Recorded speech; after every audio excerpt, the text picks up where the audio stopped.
a favor de una barra de gente que está peleando por mantener su trabajo.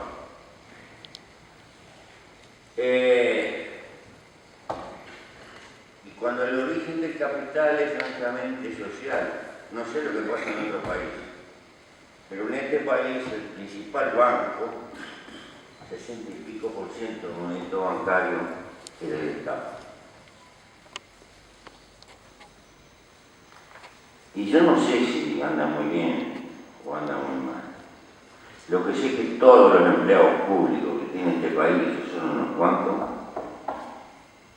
sacan crédito en ese banco y le descuentan de abajo. Son pagadores seguros.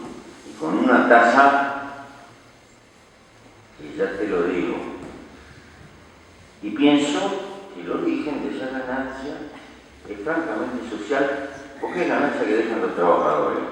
Los trabajadores del Estado dicen, me ha parecido que es correcto disponer de una parte de esa ganancia que el pueblo trabajador del Estado deja por lo que puede a favor de aquellos aventureros que tratan de salvarse un trabajo.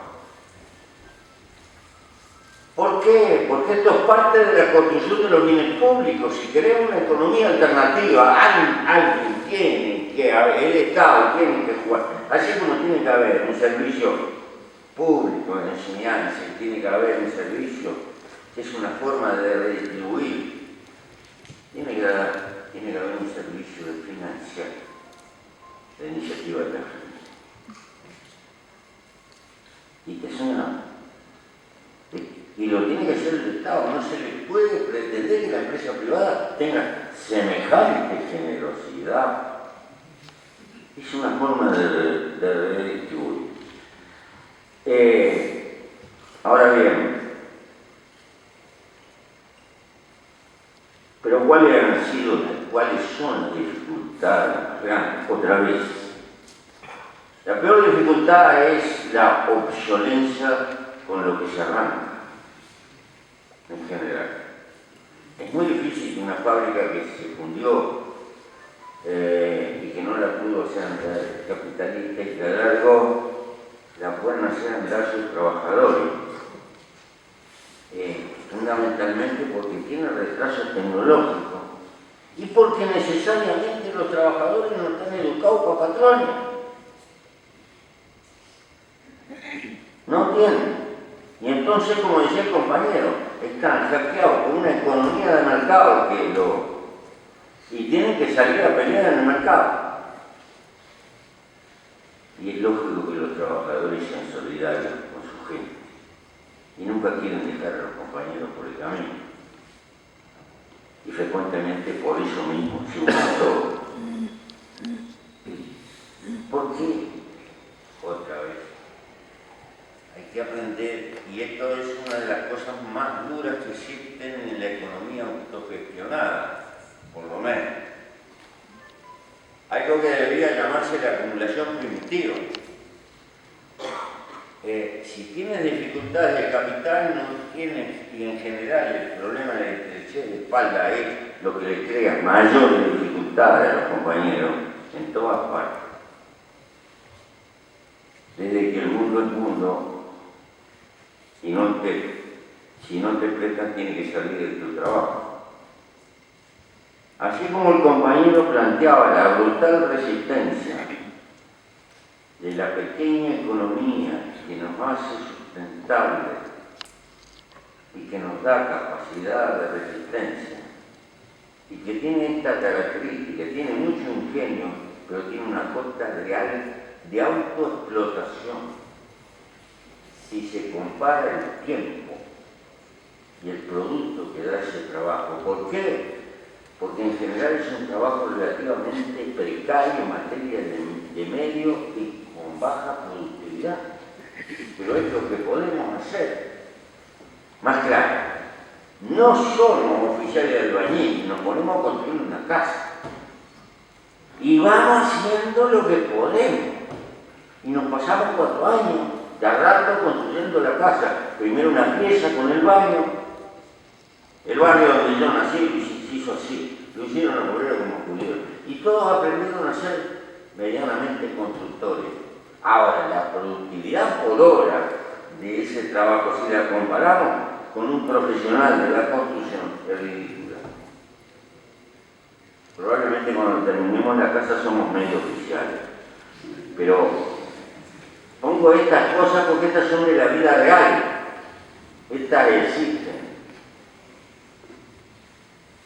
Conozco gente que se ha rebuscado fabricando empanadas y así, y esto y el otro. Bueno, la lucha por la vida genera mucho ingenio y mucha creatividad. Pero hay una cosa, cuando se trata de una fábrica, de un equipo de compañeros, 30, 40, 50, la cosa es mucho más complicada. Porque educados en una empresa en la que trabajamos por un salario, formados así, y de la noche a la mañana tener la responsabilidad de sacar aquello, cuando los medios son pocos, hay dificultades para cubrir los salarios que acordamos. Esa etapa germinal es terriblemente difícil. Y el único resorte posible es la conciencia y la capacidad de entender estas cosas. Y no creo, y si tengo que ser crudo, no todos los compañeros sirven, porque tenemos una tácita de educación que la hicimos en las entrañas del capitalismo y conceptualmente podemos no ser capitalistas, pero le vamos a reír, le salimos a veces reivindicando una empresa que está germinando entre compañeros que nos den soluciones equivalentes a una empresa que está firmada y todo lo demás.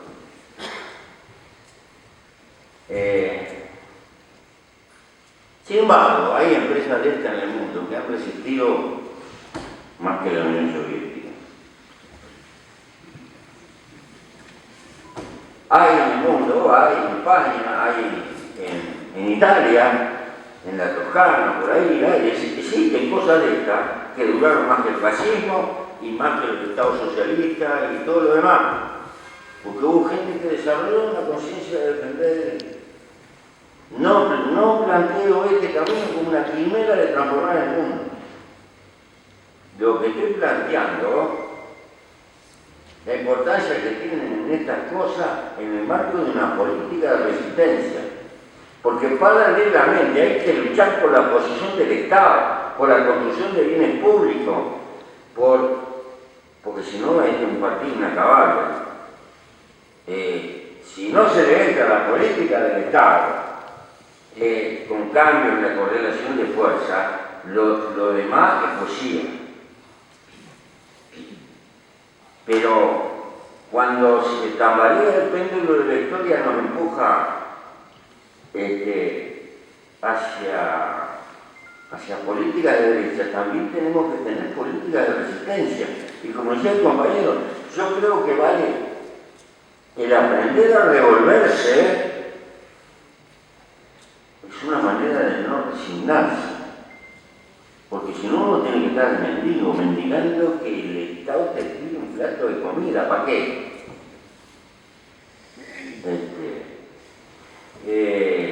Entonces, me parece que en el marco de política de resistencia,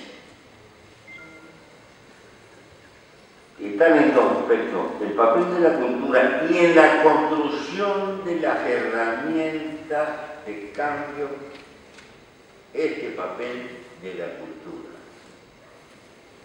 Hay cosas que son muy viejas, compañeros, pero al imperialismo le podemos echar muchas culpas y le tenemos que echar culpas, pero no puede ser como el cuartito del fondo, que todas las culpas son del imperialismo y nosotros no tenemos ninguna culpa en los errores que cometemos. No me jodan. Si meto la mano en la lata y si me ando pudriendo, eso no es culpa del imperialismo, es culpa mía. ¿Por qué? Porque en todo caso indirectamente me deslizó en materia de valores la economía, lo que le conviene al capitalismo, porque en realidad mayor va a ser difícil de evitar.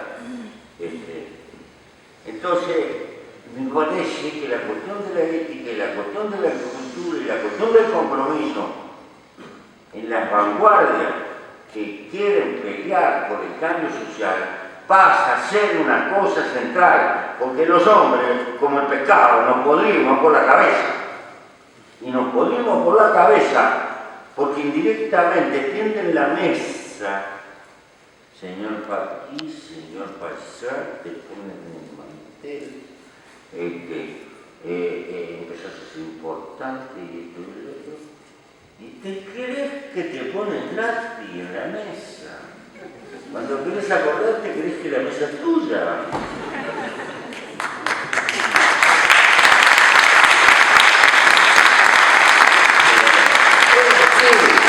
Hay un trabajo cultural también.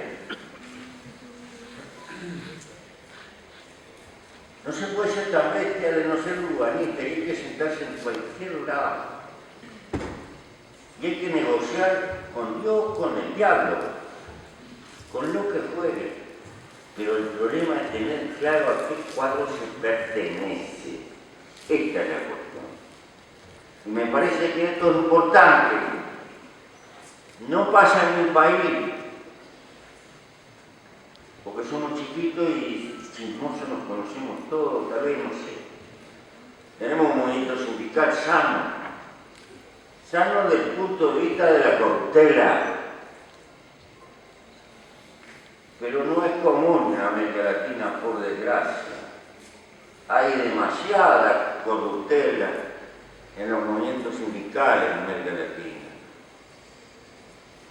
¿Y qué nos pasa?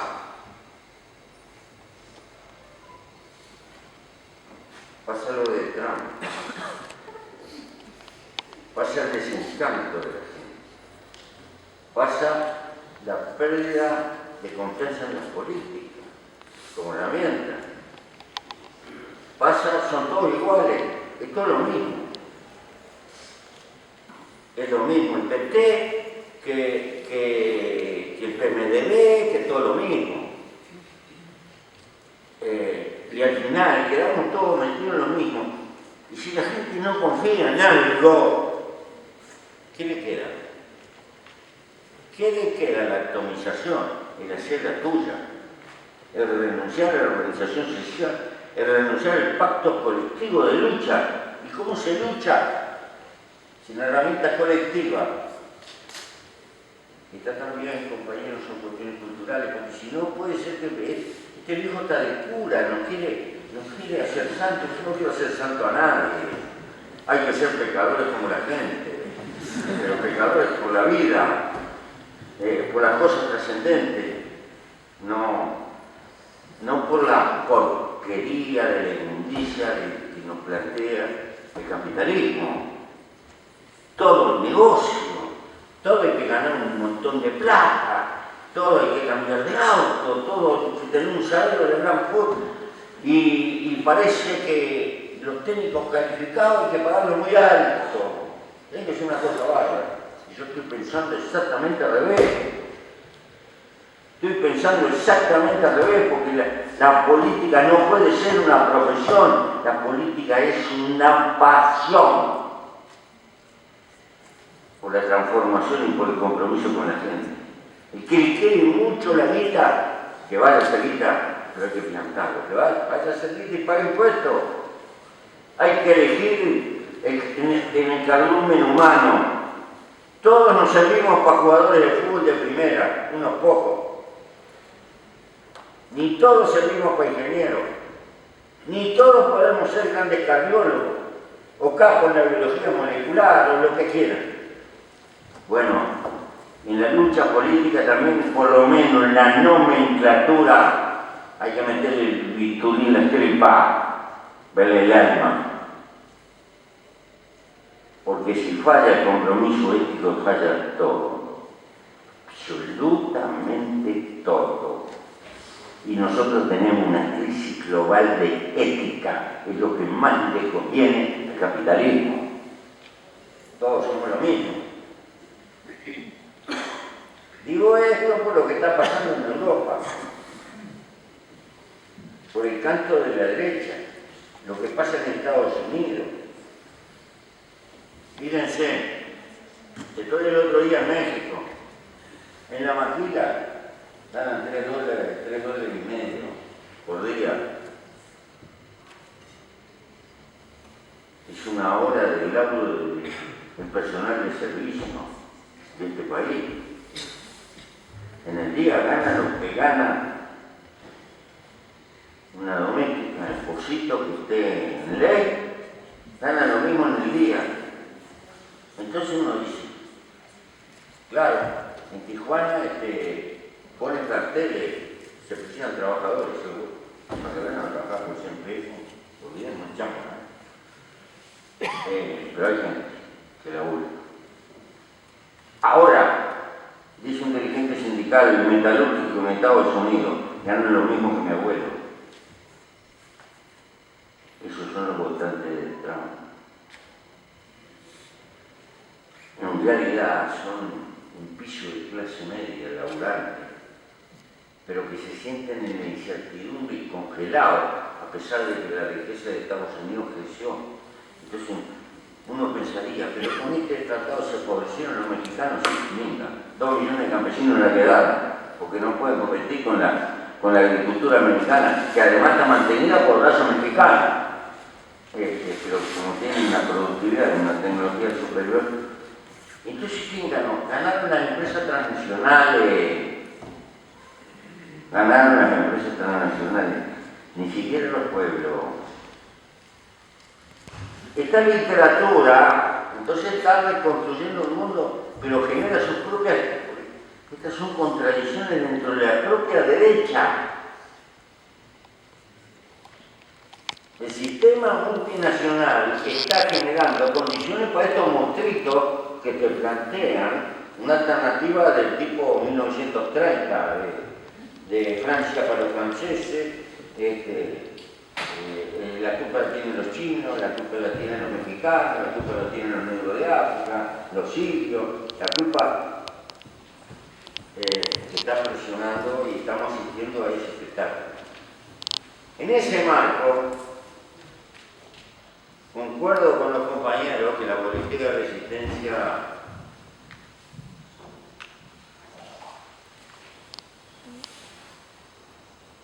nadie tiene la bola de cristal, no sabemos cuánto dura, pero sabemos que va a pasar. ¿Saben por qué? Porque no soluciona los problemas de fondo, más bien los acrecienta, los tiende a multiplicar. Y como tal, me parece que tenemos que aprender de las propias limitaciones que hemos tenido, de las cosas que no hemos podido instrumentar y de los compromisos que vienen hacia el futuro. En nuestro país no hemos podido hacer una reforma constitucional. Tenemos una constitución propietarista que Dios es libre. Tenemos muchos derechos laborales que otros países me doy cuenta que no los tienen, que son viejos, como son los consejos de salario, que son una cosa esencial. El primer elemento de distribución que tiene una sociedad es el salario, y no le dé vuelta. No es el único, ni es suficiente, pero si los trabajadores no tienen condiciones para discutir su salario, y están paradas esa discusión, el resto de las cosas que podemos hacer socialmente es siempre mitigado. Por eso, finalmente, compañero, pienso